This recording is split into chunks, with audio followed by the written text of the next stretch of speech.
네, 오늘 설교 제목이 자기 남편에게 순종하십시오입니다.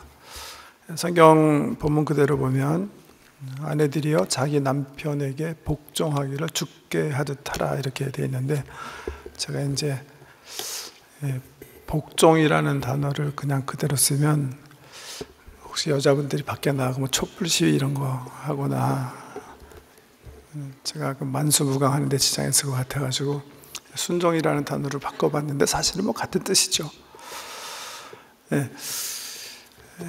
남편에게 복종해라. 이 뭐 20세기에 걸맞지 않는 그런 제목이 될 수가 있겠는데요. 그도 그럴 것이 실제적으로 이 말씀이 잘못 우리 교회 사회에 보면 오용된 적이 너무나 많습니다. 지금도 그렇다고 볼 수가 있겠는데요. 예를 들어서 말씀드리는 게 좋겠는데, 주로 많이 이제 집에서 컨플릭트가 있을 때, 다툼이 있을 때 이 말들이 자주 이제 인용이 되죠. 너 나한테 순종하라 그랬는데 왜 빡빡 기어오르느냐, 뭐 이런 식인데, 우리 개혁주의 신학의 가장 위대한 신학자라고 하는 칼빈 선생님도 예외 아니었어요. 그분이 이 말씀 주의할 때는 잘 주의하셨는데, 실질적으로 적용하셨을 때는 제가 생각하기엔 많이 실수도 하신 것 같아요. 예컨대 어떤 여인이 성습적으로 이제 남편에게 구타를 당하고 있었어요. 찾아왔어요. 선생님, 어떻게 하면 좋겠습니까? 여러분, 어떻게 해야 됩니까? 창세기부터 계시록까지 보면 하나님은 약한 사람들이 힘에 의해서 굴복당하거나 유린당하는 것을 너무 싫어하십니다. 공의의 하나님이 철저하게 이거 선지자들 통해서 여러 번에 걸쳐서 얘기하시는 거예요. 싫어하십니다. 증오하십니다. 공의의 하나님이시기 때문에 하나님의 형상으로 지음받은 한 사람이 존엄성을 짓밟히는 거 아주 싫어하시는 거예요. 그 교회는 당연히 그 악을 제거하는, 이를테면 한 가정에 한 사람의 인권이 유린되면 그 악을 제거하거나 그 악을 해소시키는 일에 먼저 전념해야 되는 게 당연한 수순이에요. 우리 칼빈 선생님께서 그 찾아온 여인에게 한 거 보면 주로 카운셀링 하는 내용이 성경에 보면 가정에 있어서 머리가 남편이라고 했고 죽게 하듯 순종하라고 했으니까 복종하라고 했으니까 참고 복종하고 인내하십시오. 그러다 보면 당신의 남편도 당신으로 인해서 구원을 얻게 될 터이니까 이렇게 했다는 거예요. 일리가 전혀 없는 그런 카운셀링은 아니지만 선후를 올바로 분별하지 못한 잘못된 카운셀링이라고 저는 확실하게 믿습니다. 그때 인용하라고 이런 말씀 쓴 게 아니죠. 또 이 말씀이요, 무슨 뭐 여자는 열등하다든가, 남자를 하나님께서 만드셨을 때 먼저 만드셨기 때문에 남자는 좀 우월한 종자로 하나님께서 먼저 자기 형상으로 손수시었고, 여자는 뭐 남자 갈빗배에서 만들어서 종속적인 관계 속에 살아가도록 하셨다거나, 이렇게 이해될 수가 없는 말씀이에요. 왜? 만약에 이게 동등성에 대한 문제, 존엄성의 어떤 차이의 문제라면 이거는 여태까지 우리가 이해한 모든 복음을 허무는 말씀이 되는 거예요. 왜? 성경이 얘기하시는 복음이 뭐예요? 창세기에 보면 하나님께서 남자와 여자를 하나님의 형상으로 만드셨다 이렇게 얘기하셨고, 그 형상을 창조주이신 하나님께서 귀히 여기셨기 때문에 한 사람 한 사람을 위해서 자기 생명보다 귀하게 여기시고 십자가에서 자기 자신을 그냥 죽이실 정도로 그렇게 존엄성이 있는, 종기성이 있는 존재라는 것을 천명하신 게 우리 기독교 복음의 핵심이거든요. 이 말씀을 정말 이게 잘못 이해하면 정말 반기독교적인, 반복음적인 말씀으로 해석되어질 수가 있고, 또 말씀드린 것처럼 우리 교회 역사에 보면 그런 실수를 한 것도 사실이에요. 그렇지 않아도 역사적으로 보면 모든 세계가 남전 여비 사상으로, 뭐 우리 동양뿐만이 아니라요, 서양 사회도 마찬가지였거든요. 그런 사회로 역사적으로 치닫고 있었는데, 그거를 더 강화시켜주는 말씀으로 오용되는 경우가 종종 있었습니다. 그럼에도 불구하고 이 말씀을 제목으로 삼고 말씀드려야 하는 이유가 있어요. 이 말씀을 우리가 올바로 이해해야 되기 때문이에요. 이 말씀은 그렇게 이해할 수 있는 말씀이 아니에요. 네. 이 말씀을 어떻게 이해해야 되는가? 이 말씀의 진의를 알기 위해서는 성경 원어를 정말 살펴보지 않을 수 없는 말씀이에요. 이 말씀은 갑자기 그냥 5장 22절에서 툭 튀어나와서 갑자기 가정에 대해서 하시는 말씀이 아니에요. 실질적으로 원어에 보면 22절은 동사가 없어요. 동사가 없는 문장이에요.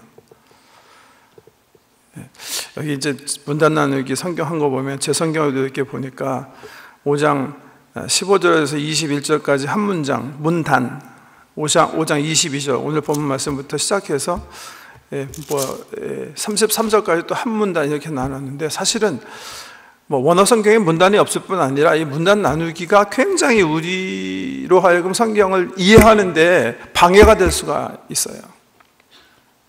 사실 말씀드린 것처럼 22장은 동사가 없는데 어떻게 동사가 없는 문장이 새로운 문장의 시작입니까?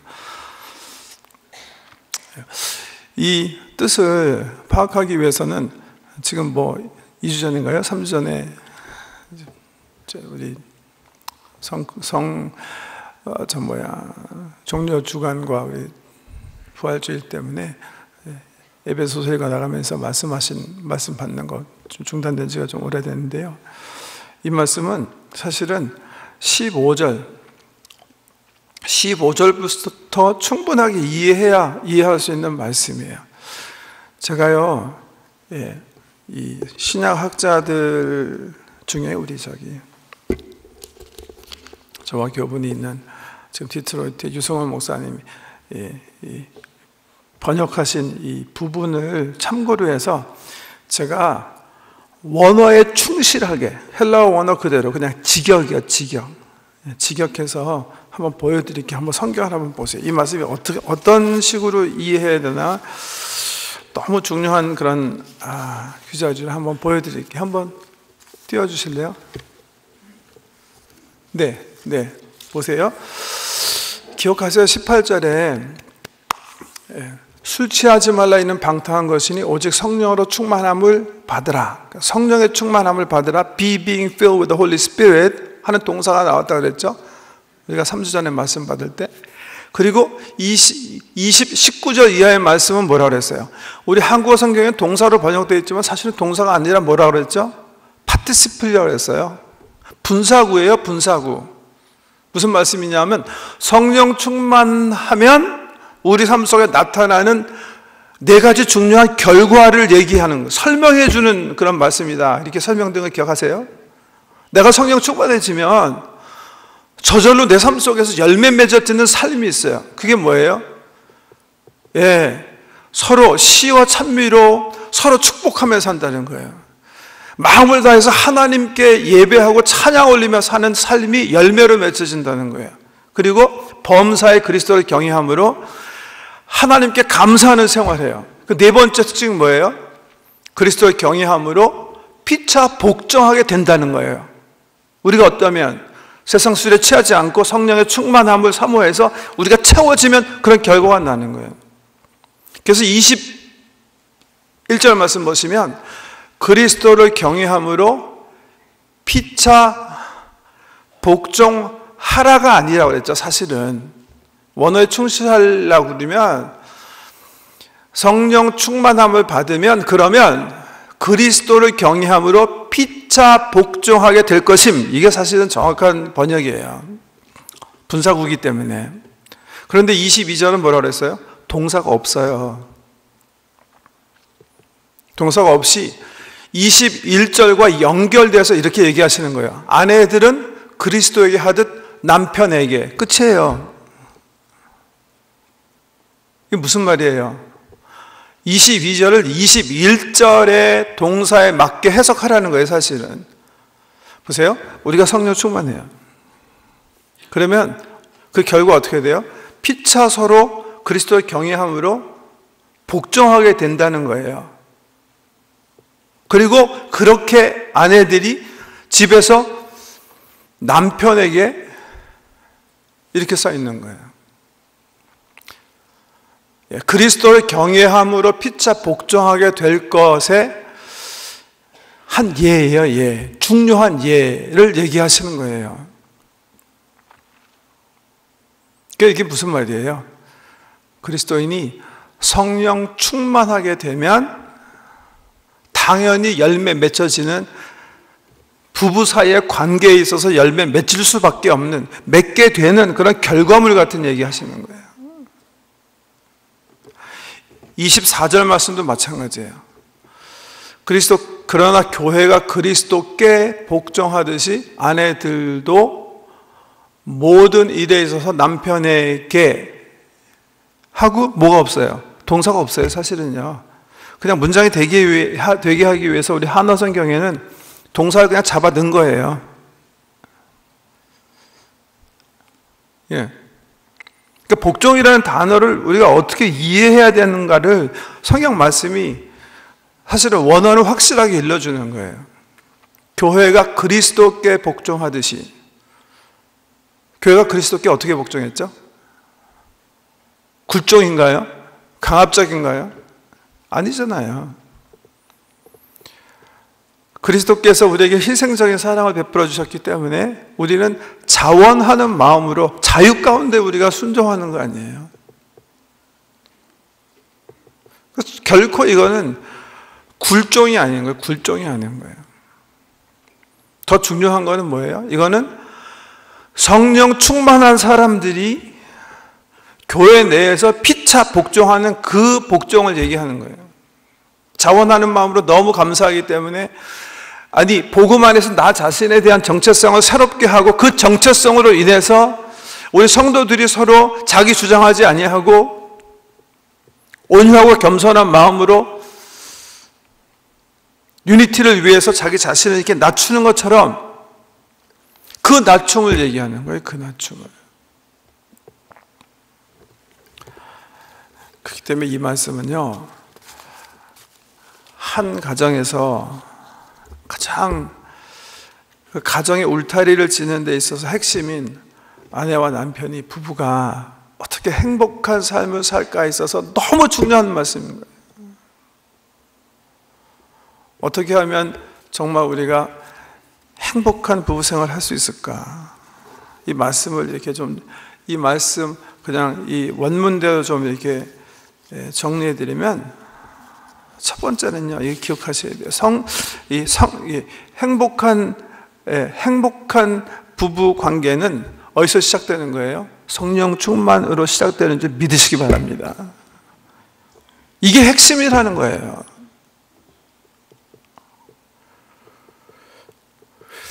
제가요, 이민초기에 알았던 그 혈연 관계는 아니지만 정말 친한 형같이 지내는 선배님이 계셨는데 결혼하시게 됐어요.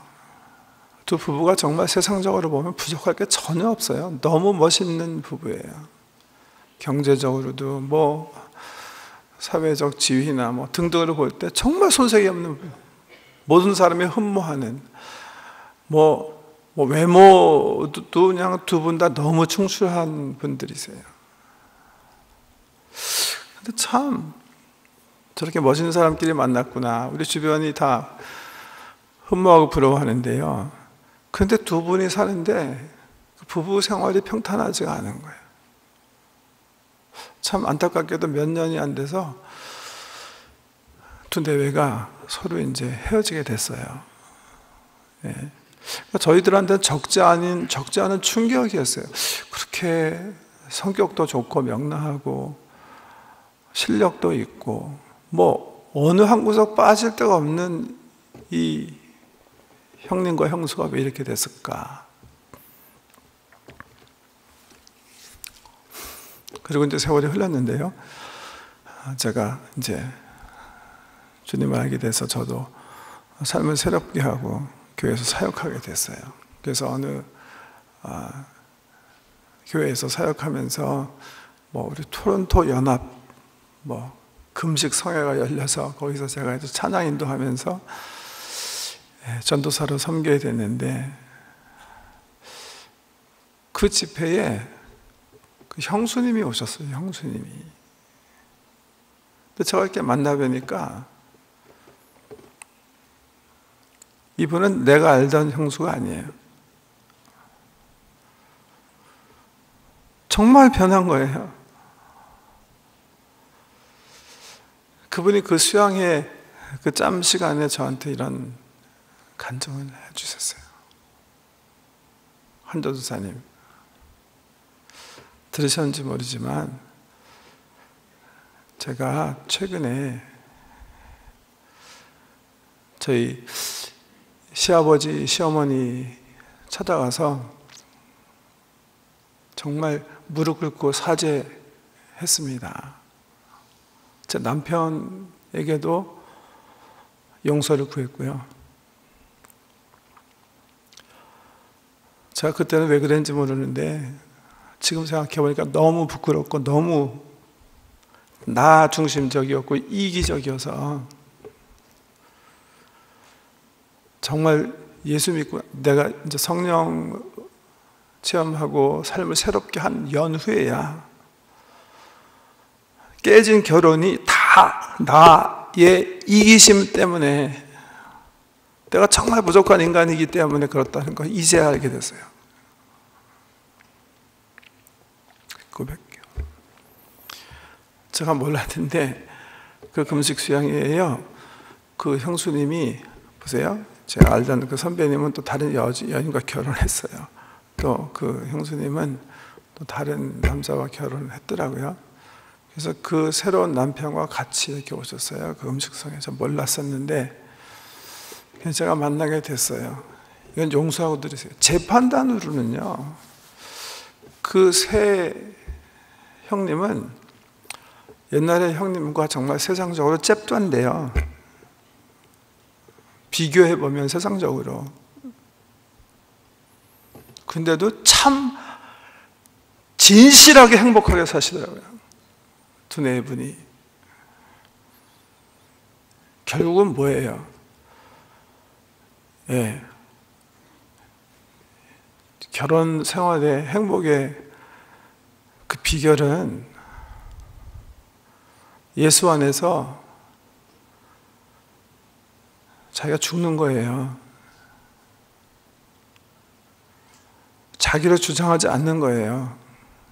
그리스도를 경외함으로 피차 복종하는 거예요.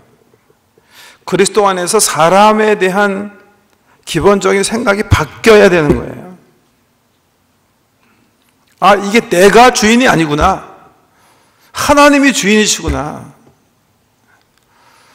내가 지금 살고 있는 사람은 우리 주님께서 자기 생명처럼 귀하게 여기시는 그런 분이구나. 정말 귀한 존재구나. 내 속에는 상상도 할 수 없는 이기심이 나를 옥죄이고 내 삶을 경영하고 있구나. 내 죄에 대한 통절한 그런 회심이 있어야 비로소 행복한 생활이 시작되는 거예요. 제가 그 선배의 결혼 삶을 보면서 제가 철저하게 경험적으로 본 거예요. 그게 오늘 성경에서 얘기하시는 거예요.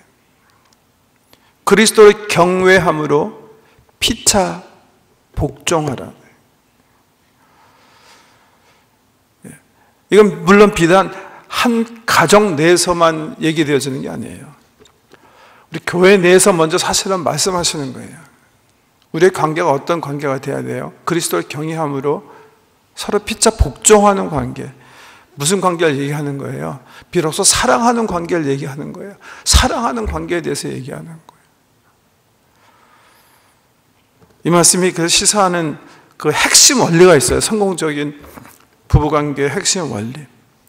그게 뭐예요? 섬김의 사랑인 상호 복종이에요. 권력 투쟁이 아닙니다, 여러분. 그것 때문에 망하는 거예요. 저 어떤 글을 읽어보니까 요즘 젊은 여자분들은 아주 뭐 한 40% 이상 되시는 그 보니까 그렇던데요. 그 어떤 글에 연하 남편을 선호한대요. 요새는 젊은 분들이. 왜 그러냐? 잡기가 쉽대요. 잡기가. 고생할 필요 없다. 우리 옛날에는 그랬잖아요. 뭐 북어와 누구는 뭐 때려야 제맛이다. 뭐 또 결혼의 성패는 초전 박살에 있다. 다 권력 투쟁으로 이해하는 거거든요. 어떻게 해서든지 잡아야 된다. 내가 위에 올라가야 된다. 이런 생각들은 기본적으로 어디서 나오는 거예요? 우리 이기심에서 나오는 거기 때문에 반드시 망하게 돼요. 그 지금 성경에서 얘기하시는 거예요. 술 취하지 말라 이는 방탕한 것이니 오직 성령의 충만함을 받아라. 그 결과 너희는 서로 피차 그리스도를 경외함으로 너와 함께하는 모든 사람들을 귀히 여길 것이다. 귀히 여길 것이다. 그 귀히 여김은 반드시 먼저 어디서 나타나야 된다? 부부관계에서 나타나야 된다. 그 말씀이에요. 피차 복종하는 관계. 왜? 그게 사랑이기 때문에. 그 때문에 이 말씀은 사랑에 대해서도 굉장히 중요한 원리를 가르쳐 주시는 거예요. 자주 말씀드리지만 사랑은 뭐예요? 감정이 아니에요. 감정적 사랑, 에로스 사랑도 하나님께서 주신 축복입니다. 하나님께서 사용하시는 방편이기도 하고요. 남자 여자가 서로 만날 때 이성이기 때문에 엔돌핀이 올라가고 마음의 감정이 격해져서 사랑에 빠지게 되잖아요. 에로틱한 감정은 하나님께서 사용하시는 두 남녀를 만나게 하실 때, 사랑에 빠지게 하실 때 사용하시는 귀한 은사예요. 그렇지만 그 감정은 6개월에서 6년이에요. 그렇게 돼 있대요. 그거는 뭐 사회학자들이, 심리학자들이 얘기하는 거예요. 공통적으로. 그런 거예요, 그냥. 그렇기 때문에 거기에 사랑의 근거에서 우리의 관계를 만들어낼 수는 결코 없는 거예요. 콩깍지가 씌어질 때가 있으면 반드시 떨어질 때가 있고, 빠질 때가 있으면 사랑에 반드시 헤어나올 때가 있는 거예요. 그래서 성경은 결코 사랑을 감정이라고 얘기하지 않아요. 사랑은 뭐예요? 참는 거라고 그랬어요. 상대의 유익을 구해서 self-seeking이 아니라 other person's happiness를 seeking하는 게 사랑이다. 즉 뭐예요? 상대를 위해서 자기 자신을 subjection하는, 복종이라는 단어의 의미가 바로 그거예요. 사실 오늘 바울 선생께서 얘기하시는 말씀의 포인트는 좀 다른 데 있다고 말씀을 드려야 돼요. 어디에 있어요? 사실은 남편에게 있어요. 그래서 성경 말씀 다시 한번 보세요. 그래서 제가 이 말씀 왜 드냐면, 여자분들 이 말씀 들으면 굉장히 억울해하고, 여성 신학자들 이 말씀 보면 이거 하지 말아라, 이거 빼야 된다, 왜 이런 말을 했냐 뭐 이러는데, 그렇게 해석할 말씀이 아니에요. 바울 선생께서 이 말씀을 하시는 굉장히 중요한 이유가 있어요. 컨텍스트를 이해하셔야 되는데요. 보세요. 4장부터 바울 선생께서 얘기하시는 게 뭐예요?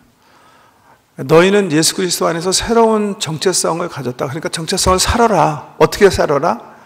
두 가지라고 그랬죠. 하나는 연합, 두 번째는 거룩함이에요.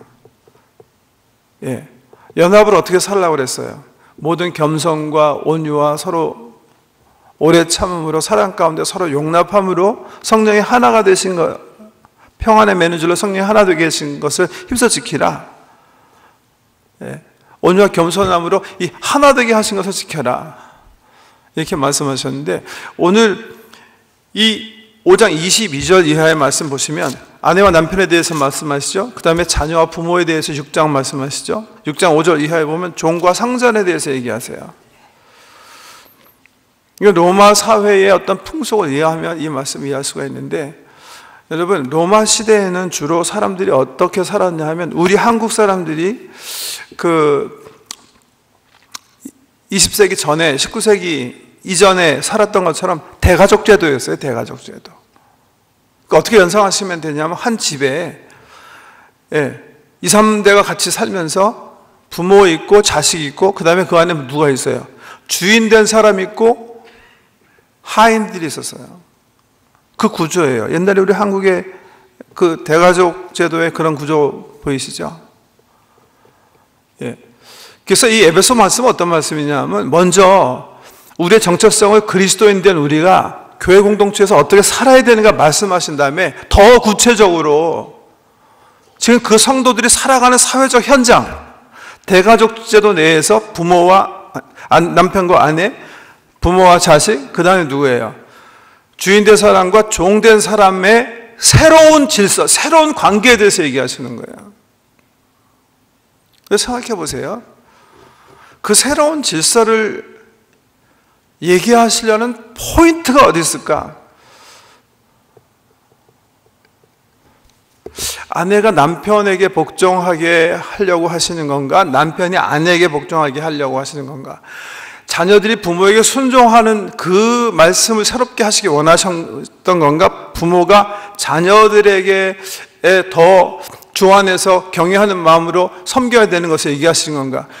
주인이, 종이, 하인들이, 노예들이 주인에게 복종하게 하는 그 포인트에 대해서 말씀하시기 원하시는 건가? 주인들이 종에 대해서 그리스도의 경외함으로 같은 한 존엄성 있는 한 사람으로 형제로 대하라는 그 말씀 하시기 위해서인가?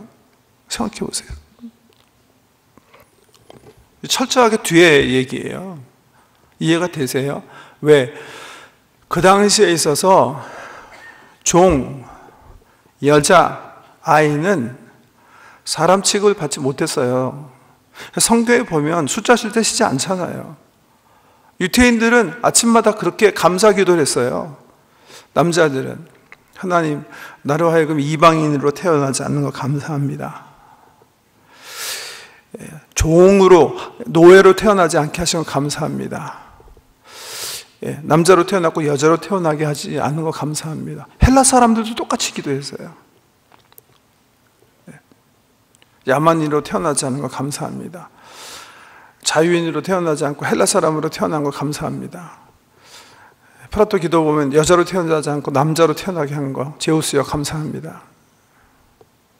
가장 하나님의 형상으로 지음받았는데 가장 대접받지 못했던 세 부류가 누구였어요? 노예, 여자, 아이였어요. 그런데 바울이 보니까 이건 잘못된 거예요. 왜? 각 사람이 예수 그리스도의 관점에서 보니까 너무 존귀한 거예요. 그래서 새로운 질서를 살기 원하는 거예요. 성도들로 하여금. 그래서 그 어플리케이션을, 그 적용을 5장 22절 이하부터 쓰시는 거예요. 아내와 남편, 부모와 자식, 주인과 종. 포커스가 어디 있어요? 남편들에게 하실 말이 있는 거예요. 주인들에게 하실 말이 있는 거예요. 부모들에게 하실 말이 있는 거예요. 사실 이 부분의 말씀은 그 당시 사회적으로 이미 억눌려 있는 여인들이나 아이들이나 노예들을 다시 더 굴종하게 하기, 복종하기 위해서 하신 말씀이 아니에요.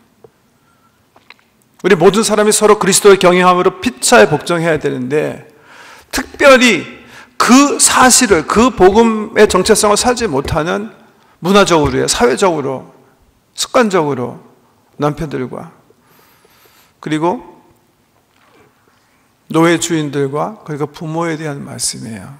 그래서 성경 말씀 보세요. 21절 이하 아내들에게 하신 말씀은 몇 구절이에요? 구절 수를 보면 두 구절이에요. 남편들에게 하신 말씀은요, 참 깁니다, 이게. 예. 25절부터 시작해서 33절까지 길게 얘기하세요. 그거의 핵심 내용은 뭔지 아세요? 이거 다음 주일에 말씀드릴 건데, 이거 들으면 남편 노릇 이거 해먹기 정말 더럽다, 이렇게 얘기하실 수 있을 거예요. 그리스도가 교회를 위해서 죽은 것처럼 죽으라는 거예요. 죽으라는 거예요, 이게. 그 죽음의 사랑에 대한 복종을 얘기하는 거고요. 왜요? 이 말씀을 받는 시대 상황이 전혀 그런 관계 속에서 가정이 세워지지 않았기 때문에 그런 거예요. 그리스도를 경외함으로 서로 복종하는 가운데 오늘 말씀 받는 우리 본하님교회 아내들은 남편을 우리 하나님께서 귀히 여기는 것처럼 귀히 여기시고 가정의 질서를 위해서 남편을 헤드십으로 세우신 하나님의 뜻을 이해하고 주를 경외함으로 복종하셔서 아름답고 행복한 가정 세우시는 여러분 되시기를 축복합니다. 기도하겠습니다.